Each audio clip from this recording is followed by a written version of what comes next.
You're watching the Gardens and Graveyards channel. My name is Charisma, and today we're in the garden and we've been power washing. This is the last of our power washing series. I won't continue to bore you with power washing everything, but I did want to share just a few things with you in regards to power washing in case you're not familiar with it, if it's a new thing for you. Don't laugh, but it actually scared me to try to use a power washer the first time I used it. It does have a lot of power, and I didn't want to peel paint or ruin anything, which there is a potential to do that depending on the tip that is attached to your power washing gun or wand. So I thought I would talk to you a little bit about some of those things. So you can use a wand like you've been seeing us use in our videos, and that keeps about a 3.5 foot distance between you and the power of the water, which eliminates a whole lot of splashback. There's other types of wands that you can use. You could have a handheld one that's really short handled. There's no wand on it, right? So this is a power washing gun. And this is really good when you have like patio furniture, barbecues. The lattice actually would probably be good for this.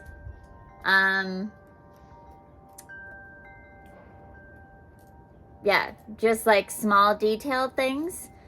This kind of a handheld power washer is better than having a big wand, something that you need to get close up to opposed to really far away.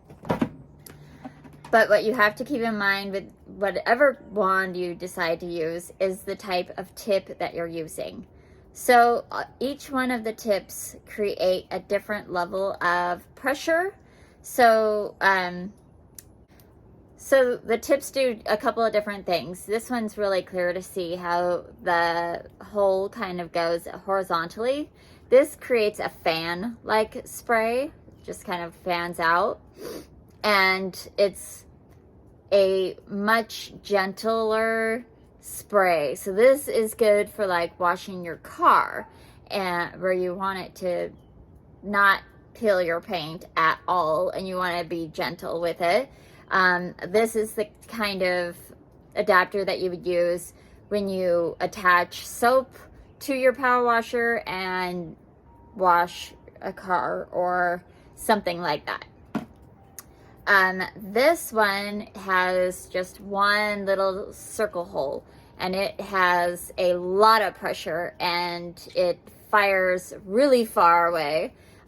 So getting like my gutters and that type of thing and the eaves of the house, that's what this tip is really good for. The green one is kind of just a general everyday kind of wash, and this is the one that I have been mostly using on my house, and this is the only one that I'll use on my deck. This one will carve into your decking. You will end up having like permanent scars on your wood decking with this one.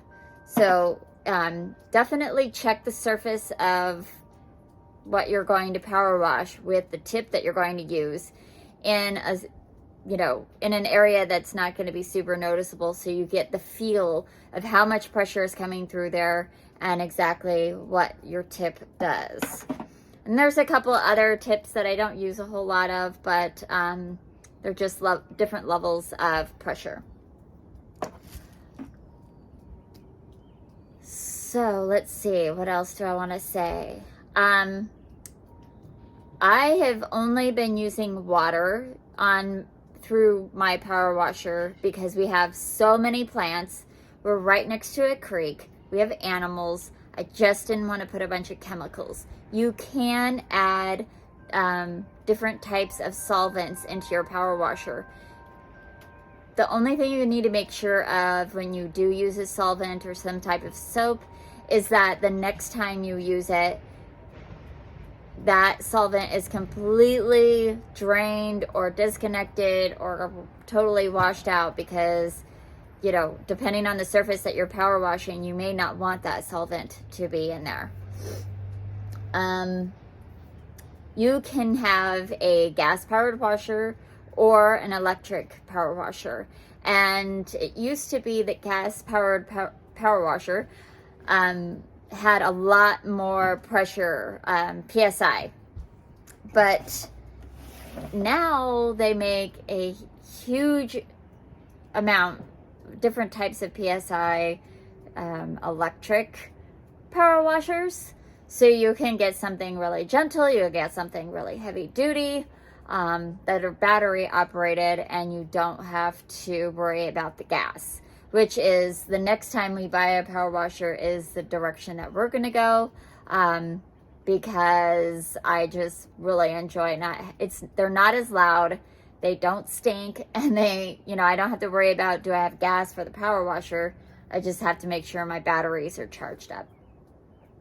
That being said, if you buy a power washer that's electric or battery operated, see if there's a power washer that is compatible with your other power tools. So if you have, we have all Greenworks, so we would get a Greenworks power washer, and there's like 5 different kinds of power washers that Greenworks makes.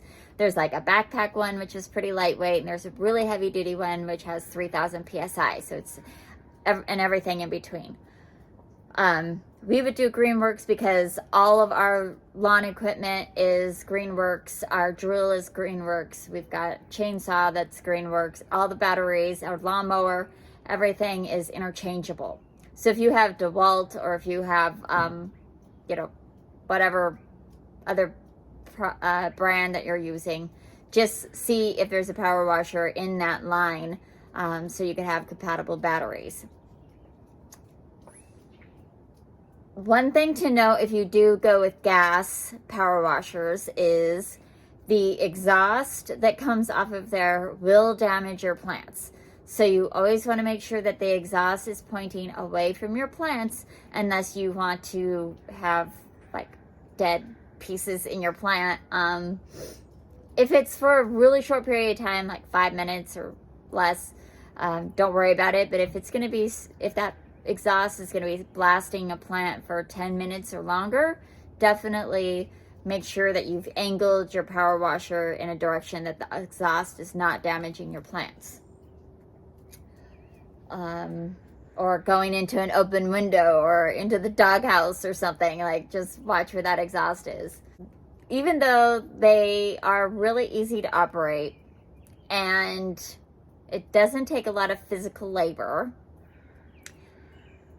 it is really easy to get carried away because it's so satisfying to watch all the dirt and moss and everything coming off of the surface that you're cleaning. It's really easy to just keep going and keep going because it's so satisfying. But I have made the mistake of power washing for far too long and really feeling the effects on my back and shoulders the following day. So if you have, you know, issues with that, keep that in mind, that it is a little bit strenuous on your shoulders and your back. And if you have arthritis, you may think about the types of grips that you're buying. Be prepared to be wet, even though the wand does keep you away from most of the spray. It's inevitable. You're gonna blast something and it's gonna hit you and you're gonna get wet. Safety equipment would be good. I haven't been using it, but I have like blasted out like an eave, and some debris came flying at my face. Luckily, it hasn't done any damage, but it could like hit your eye or something. So be aware of that. Yeah. Do as I say and not as I do. I don't think there's anything else. So I think I pretty much covered everything that I wanted to say about power washing. And I hope you've enjoyed this series. I hope that you were inspired to go do some cleaning. I like to do this in the fall typically because I like to make sure that my ducks do not have moss on them going into winter. But we had not power washed last year, and our decks for sure and our sidewalks desperately needed to be done this spring. So we're doing a really thorough job right now. We'll probably do it again in the fall just to make sure, just on the, not on our whole house, but on the surfaces that we walk on for safety measures. Yeah. I don't think we're going to get around to staining or painting anything this year, but if you do stain your decks after power washing, that's when you're going to want to use a solvent and make sure that there's nothing growing and nothing left behind before you put on your deck stain or paint. Yeah. Anyway, that really is all that I have to say about that. I hope that you are celebrating your life, and we will see you in the next video. Bye. Bye.